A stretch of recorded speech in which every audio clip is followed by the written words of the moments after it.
The man behind Fatboy Slim, Norman Cook, has earned a place in the Guinness Book of Records for achieving the most UK Top 40 hits under different names. Today, we're going to look at whatever happened to Fatboy Slim and the mistake that almost ended his career entirely. Now, the Funk Soul Brother, check it out now, the Funk Soul Brother.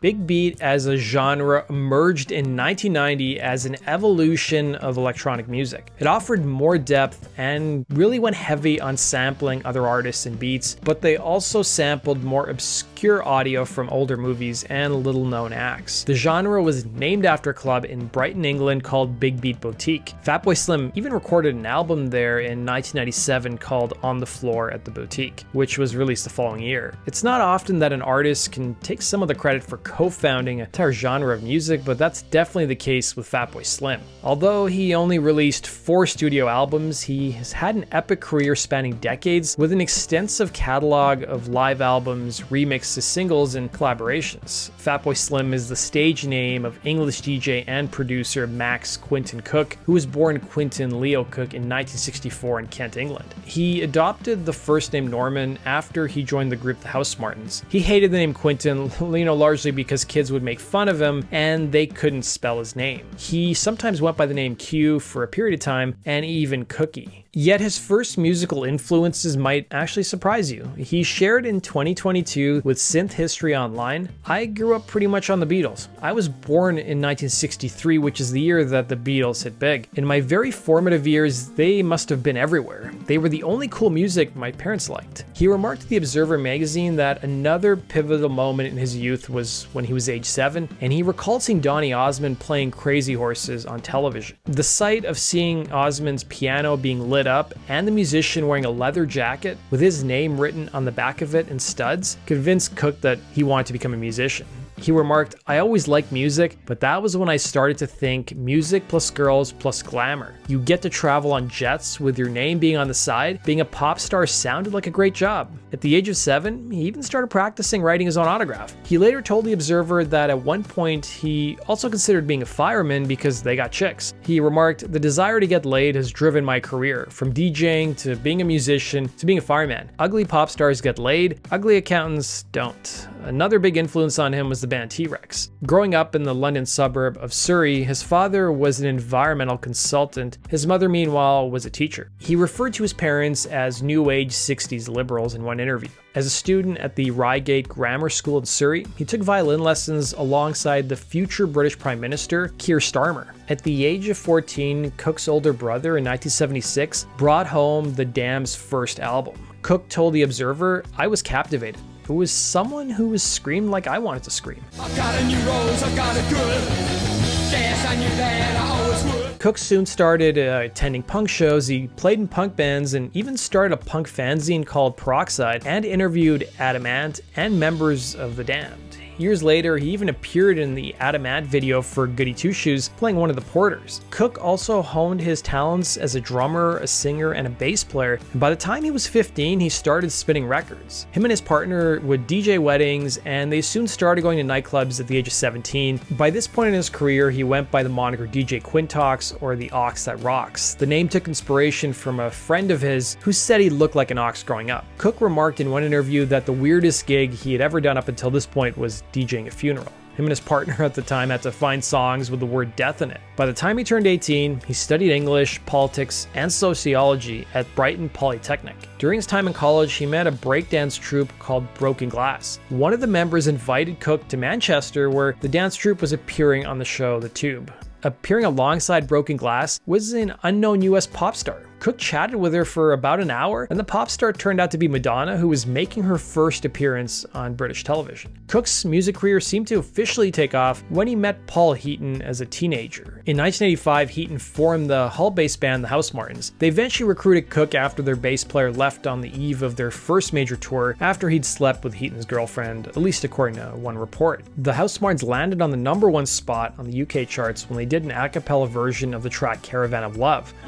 Join the caravan of love. stand up, stand. Their two albums also reached the top 10 spot on the UK albums chart. Cook told an interviewer, "When I was a kid, all I wanted to do was be on top of the pops, and all of a sudden I was there meeting Paul McCartney, but it was just a job. I was basically enjoying free beer and women." While playing in the Housemartins was his day job, Cook was still DJing on the side. His ideas for more synthetic and harder rhythms were soon turned down in favor of more folksier songs by his bandmates. During the run from 1985 to 1988, the Observer newspaper mentioned that the Housemartins were not fashionable for several reasons. Number one, they wore cardigans. Number two, they lived in Hull. And number three, they wanted to nationalize the music industry. A lot of the mentions of the Housemartins in Cook's interviews brought up the word socialist. This resulted in the press not being very kind to them, to say the least. When the Housemartins reached number one, the tabloids wrote salacious articles about the group, and Cook one time recalled being thrown out of a taxi cab, telling the Daily Telegraph the driver of the cab read that Cook was, and I quote, "a gay, treacherous, royal-bashing pretend socialist." So Cook going forward in his career began using aliases. He added, "I was a white bloke who liked dance music, or black music as it was called back then. I wanted to make black music without sounding like Simply Red, but I couldn't do so I joined the Housemartins and played white suburban pop. But then with the invention of the sampler and drum machine, I realized there was a way for me to make the music I wanted to without pretending to be black." Just 3 years later, by 1988, the Housemartins had dissolved, and following the collapse of the group, Cook became depressed, thinking that his 15 minutes of fame were finally up. He was still into dance music, but didn't think that anyone was really going to take him seriously. Cook soon moved to Brighton to pursue his interest in electronic music, where he met a studio engineer named Simon Thornton, who became a longtime collaborator for him. It was here that he started doing remixes and then started recording songs, which became the first album for his new collective called Beats International. They did have some success early on with the 1989 track Blame It on the Bassline, which landed at the number 29 spot on the UK charts.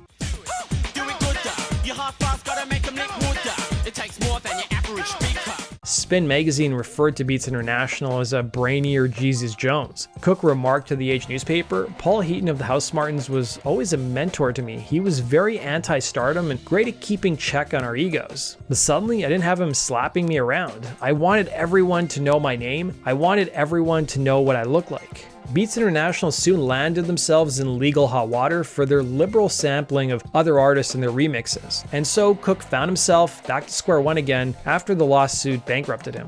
By the early 90s, he was out of money thanks to those lawsuits, and his first marriage had imploded, resulting in a pretty one-sided settlement. He soon suffered a nervous breakdown, and this all happened before he was the age of 30. He admitted to the Daily Telegraph that his wife thought he was, and I quote, "an a-hole," while other interviews he referred to himself as a workaholic and a dickhead. His friends soon left as well, and he told The Independent he wanted to die during this hellish 2-year period in his life. He supported himself doing a variety of gigs, including writing music for computer games, including the Smurfs, where he was paid about $3,200, but he remarked to Spin he didn't do a good enough job and the developers never used his composition. Cook remarked in several interviews that he found escape from his depression after he went through hospitalization and therapy, in addition to embracing rave culture and ecstasy. His financial situation had gotten so bad that his accountant told him to declare bankruptcy so he could keep his house. He soon formed the soul funk group Freak Power, who had a hit in the mid-90s with Turn On, Tune In, Cop Out, which was also used in a Levi's advertisement.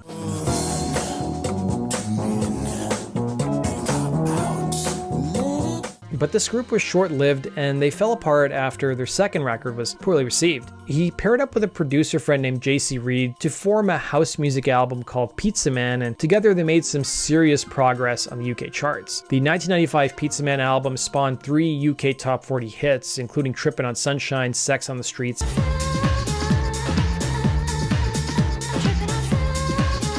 He also went on to remix numerous singles by Beastie Boys and A Tribe Called Quest, to name a few. His list of credits actually runs for pages, and he played regular sets during this period at the Big Beat Boutique, where audiences seemed to really love his beefed up dance music. However, by 1995, he finally landed on a pseudonym that stuck, Fatboy Slim. He admitted in interviews that he was really drunk when he came up with the name, and he's given varying explanations behind its meaning, later admitting that it was an oxymoron that means nothing. Fatboy Slim initially started out as a favor to a friend in Brighton who started a label named Skint Records. His friend had asked Cook to make a record that was house music tempo, but like trip-hop, as the Observer put it. The first song he penned under the Fatboy Slim moniker was Santa Cruz.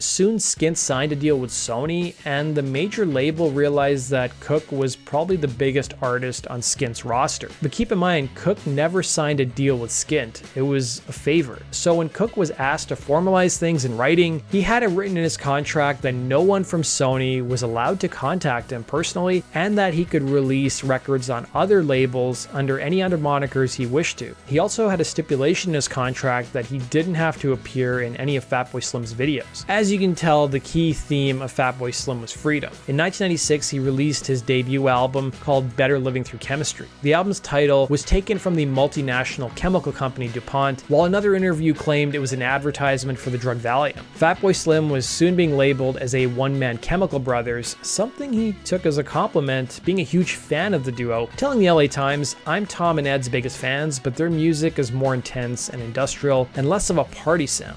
They're more serious than me. I'm a happy drunken idiot." One of the tracks off his debut album, titled Everybody Needs a 303, made it to the top 40 on the UK singles chart.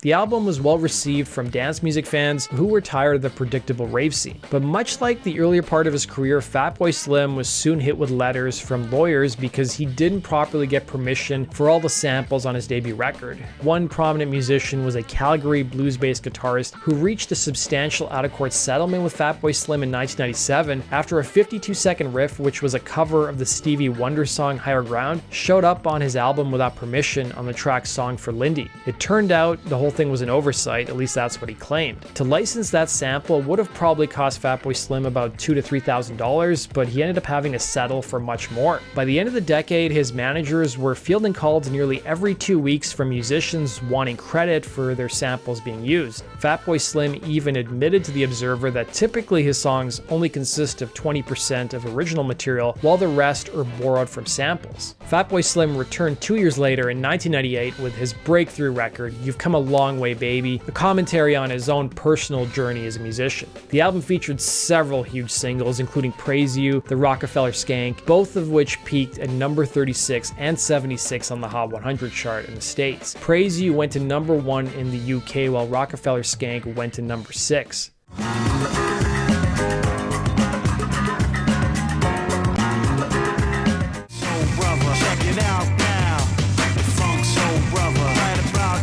Despite not charting in America, Right Here, Right Now and Gangster Trippin' were top 5 hits in the UK and charted in several other European countries.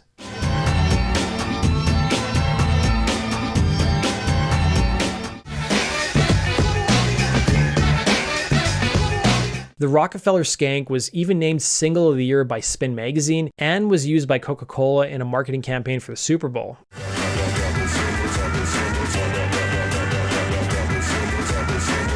I distinctly remember the song being used in an episode of Friends where Ross isn't liked by his new neighbors, so he holds a party for his neighbors, but no one shows up.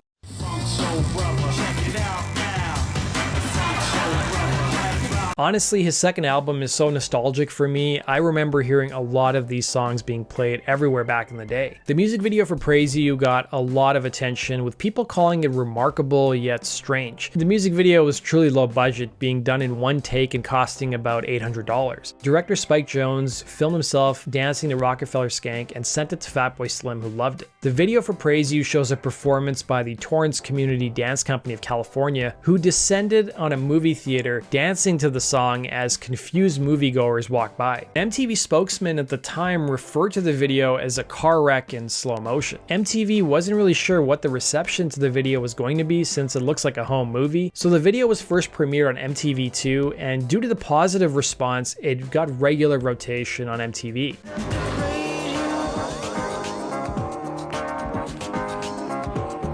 The The video ended up winning 3 major awards at the 1999 MTV Video Music Awards, including Breakthrough Video, Best Direction, and Best Choreography. To celebrate MTV's 20th anniversary a couple years later, the channel compiled a fan-voted list of the greatest music videos of all time, with Praise You taking the top spot. Fatboy Slim was 35 by the time this album blew up, so he ended up finding huge success much later on in his life. Praise You's prominent vocal sample is taken from the opening of Take Your Praise by Camille Yarbrough, while the piano sample was taken from a test album done by the audio electronics company JBL in 1973. We've come a long, long way together. And the lyric is, might keep your fantastic.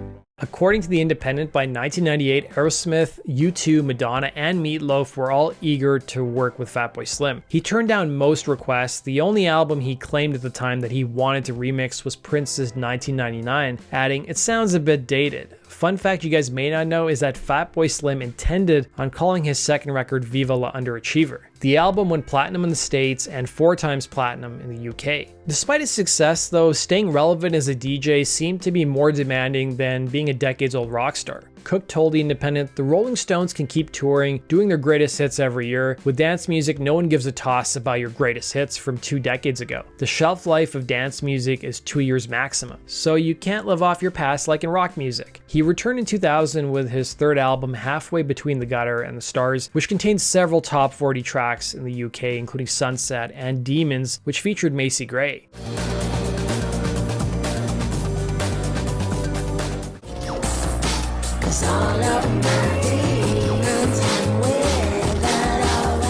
The album saw a dip in sales in the States from its predecessor, but it did go platinum in the UK. The video for the song Weapon of Choice featured actor Christopher Walken and was directed by Spike Jonze. It went on to be a huge award winner at the 2001 MTV VMAs, where it took home 6 awards.